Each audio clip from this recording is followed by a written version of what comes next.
तो पांच यशस्वी पुत्रों की माता थी कुंती। भगवान श्री कृष्ण की बुआ का नाम था कुंती और महाभारत के युद्ध में एक प्रमुख भूमिका का निर्वहन करने वाली एक बुद्धिमती देवी का नाम था कुंती। अब प्रश्न उठता है कि महाभारत का युद्ध क्यों हुआ। कुछ लोग कहते हैं कि महाभारत के युद्ध का कारण द्रौपदी थी। कुछ लोग कहते हैं महाभारत के युद्ध का कारण स्वयं भगवान कृष्ण थे। कुछ लोग कहते हैं दुर्योधन था, कुछ लोग कहते हैं राज्यपाट था। लेकिन यदि कहा जाए तो इनमें से महाभारत के युद्ध का कोई कारण नहीं था। कहीं ना कहीं रहे होंगे, लेकिन मूल रूप से यदि कहा जाए कि द्रौपदी के कारण युद्ध हुआ, कृष्ण के कारण युद्ध हुआ, दुर्योधन के कारण युद्ध हुआ, तो ये नहीं कह सकते। तो महाभारत के युद्ध का मुख्य कारण क्या था? तो महाभारत के युद्ध का मुख्य कारण था लोभ। क्या था? लोभ। लोभ बड़ा भयंकर होता है।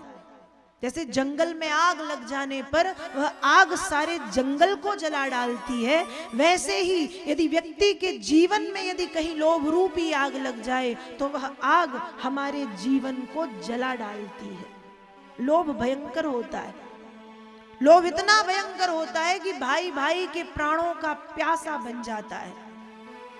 एक एक फुट जमीन के पीछे, एक फुट तो मैंने बहुत ज्यादा बोला है, कुछ इंच जमीन के पीछे भाई भाई को मारने तैयार हो जाता है। तलवारें और बंदूक निकल आती हैं एक छोटी सी जमीन, कुछ इंच जमीन के टुकड़े के पीछे। लोभ है और लोभ के कारण ही महाभारत का विनाशकारी युद्ध प्रारंभ हुआ। लोभ भयंकर है। शास्त्र कहते हैं जो 10 20 50 भय, सत होए हजारन लाख मगेगी, कोटि अरब खरब असंख, पृथ्वी पति होने की चाह जगेगी। स्वर्ग पाताल को राज्य करो, तृष्णा अधिकी अति आग लगेगी। सुंदर एक संतोष विना नर, तेरी तो भूख कबहू न मिटेगी। ये हम सभी की स्थिति है, किसी एक की नहीं, हम सभी की। यदि हमारे पास 10 रुपए है तो मन ये नहीं सोचता कि 10 के 5 हो जाएं, मन सोचेगा 10 के 100 हो जाएं। 100 है तो 1000, 1000 है तो लाख, लाख है तो करोड़, करोड़ है तो संख, संख है तो असंख। अब असंखपति हम बन गए। अरब खरब संख असंख, असंखपति बनने के बाद मन में शांति नहीं है, मन चाह रहा है अब हम पृथ्वी के राजा और बन जाते। चलो भगवान की कृपा हुई, आप पृथ्वी के राजा भी बन गए, फिर भी शांति नहीं है। मन चाह रहा है कि अब हम स्वर्ग के राजा बन जाते। चलो स्वर्ग के राजा भी बन गए और मरने वाले हैं, हम हो गए 90 साल के। उसके बाद भी मन सोचता है कि जब पृथ्वी हमारी, स्वर्ग हमारा, तो अब नरक के राजा भी क्यों ना हम बन जाएं। ध्यान रखिएगा, हम समाप्त हो जाते हैं, लेकिन हमारा लोभ, हमारी तृष्णा समाप्त नहीं होती, वो बढ़ती जाती है। लोभ कैसे समाप्त होगा? सुंदर एक संतोष बिना, नर तेरी तो भूख कबहू न मिटेगी। जब तक जीवन में संतोष रूपी धन नहीं आता, तब तक यह लोभ रूपी आग शांत नहीं होगी। और महाभारत के विनाशकारी युद्ध का एकमात्र कारण था लोभ। युद्ध हमेशा 2 पक्षों के बीच में होता है। एक पक्ष जीतता है, दूसरा पक्ष हारता है। जीतने वाले को बहुत खुशी मिलती है कि मैं जीत गया। हारने वाले का तो सब कुछ जाता है, लेकिन कभी जीतने वाले से भी पूछो कि उसने अपना क्या क्या खो दिया। तो महाभारत का युद्ध 2 पक्षों के बीच में हुआ है, कौरव और पांडव। जीते पांडव हैं, हारे कौरव हैं, लेकिन पांडवों को बहुत कुछ अपना मूल्यवान खोना पड़ा। अभिमन्यु जैसा बेटा, द्रोणाचार्य जैसे गुरु, कृपाचार्य जैसे मार्ग प्रदर्शक, भीष्म पितामह जैसे पितामह, और न जाने कितने भाई, कितने मित्र, कितने पुत्र, कितने पौत्र पांडवों को खोने पड़े।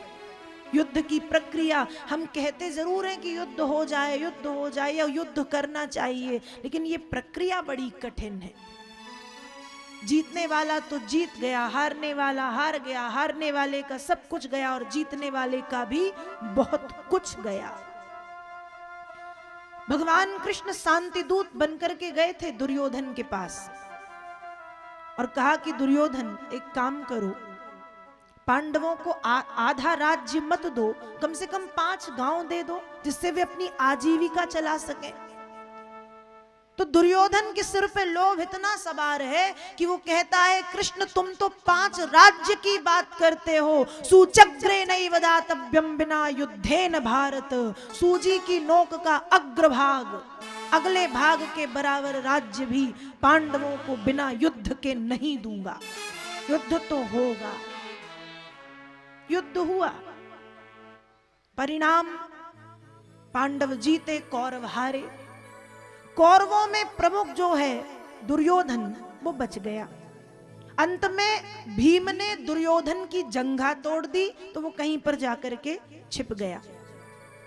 दुर्योधन का मित्र जिसका नाम है अश्वत्थामा, वो दुर्योधन के पास पहुंचा और दुर्योधन के पास जाकर के कहता है कि हे दुर्योधन तुम चिंता मत करो, मैं कल ही 5 पांडवों के सिर काट करके ला करके तुम्हारे सामने रख दूंगा। दुर्योधन जानता है कि अश्वत्थामा ऐसा कर सकता है, इसलिए खुश हो गया। पर भगवान कृष्ण अश्वत्थामा के भाव को जान गए। जिस स्थान पर रात्रि में पांडव सोते थे, भगवान ने पांडवों से कहा कि आज आप वहां पर मत सोइएगा, अपनी जगह बदल देना। कृष्ण के कहने पर पांडवों ने जगह बदल दी, लेकिन पांडवों के 5 पुत्र जो बिल्कुल अपने पिता की तरह दिखते थे, वे उस स्थान पर आकर के सो गए। अश्वत्थामा आया, आकर के 5 पुत्रों के सिर काटे। रात्रि का समय था, कद काठी रंग रूप एक था, इसलिए लगा कि पांडव है। 5 बेटों के सिर काटे और ले जाकर के दुर्योधन के सामने रख दिए। सिर देख करके दुर्योधन खुश तो हुआ, लेकिन सिर जब दबाए तो दबाने पर वे दब गए। तब दुर्योधन कहता है कि अश्वत्थामा तुमने जघन्य अपराध किया है, क्योंकि पांडवों के सिर इतने नाजुक नहीं कि दबाने पर दब जाएं, उनके सिर तो वज्र की तरह कठोर हैं। तुमने जघन्य अपराध कर दिया। और आज जब द्रौपदी को पता चला कि मेरे 5 पुत्र एक साथ मार दिए गए, द्रौपदी विलाप कर रही है। अर्जुन कहते हैं आज आपके आंसू तभी पोंछूंगा जब उस दुष्ट अश्वत्थामा को बांध करके ला करके आपके सामने खड़ा कर दूंगा। और अर्जुन ने अश्वत्थामा का पीछा किया है। तथा रतम पशुबत पास बद्धो मवांग मुखम कर्म जुगुप्सिते। पल पल मरता है, पल पल उसे मृत्यु के तुल्य कष्ट होता है। भगवान ने कहा तो बस तुम्हें वही करना है। भगवान के इशारे को भीम अर्जुन इत्यादि समझ गए। अश्वत्थामा के माथे पर जो मणि लगी थी, उस मणि को छीन करके अश्वत्थामा को छोड़ दिया गया। अश्वत्थामा की कीर्ति समाप्त हो गई। लेकिन अश्वत्थामा के मन में जो प्रतिशोध की आग है वो अब भी जल रही है। और अश्वत्थामा को पता चला कि पांडव वंश का एकमात्र कुलदीपक उत्तरा के गर्भ में है। उस समय अश्वत्थामा ने उत्तरा के गर्भ में ब्रह्मास्त्र छोड़ा। और जब ब्रह्मास्त्र छोड़ा तो अर्जुन इत्यादि ब्रह्मास्त्र चलाना तो जानते हैं, लेकिन रोका कैसे जाए वो अर्जुन को भी नहीं मालूम। उत्तरा ने जब एक तरफ से अपने ओर आग के गोले को आते हुए देखा तो उत्तरा भागती है। पाहि पाहि महायोगिन देव देव जगतपते, हे जगतपति कृष्ण पाहि माम पाहि माम पाहि माम। एक तरफ से उत्तरा और दूसरी तरफ से भक्तिमती कुंती। भगवान श्री कृष्ण द्वारिका से हस्तिनापुर से द्वारिका के लिए प्रस्थान कर रहे थे, रथ पर बैठे थे। रथ बढ़ने वाला था कि रथ के सामने भक्तिमती कुंती आकर के खड़ी हो गई और हाथ जोड़ करके भक्तिमती कुंती ने भागवत जी के प्रथम स्कंद के 8वें अध्याय के 18वें श्लोक से प्रथम स्कंद के 8वें अध्याय के 43वें श्लोक तक मतलब 26 श्लोकों में कुंती कृष्ण की स्तुति गाती हैं, स्तुति करती। और 26 श्लोकों में कुंती एकमात्र निवेदन करती हैं कि हमारे कुल दीपक की रक्षा करें और हमारी पुत्र वधू उत्तरा की रक्षा करें।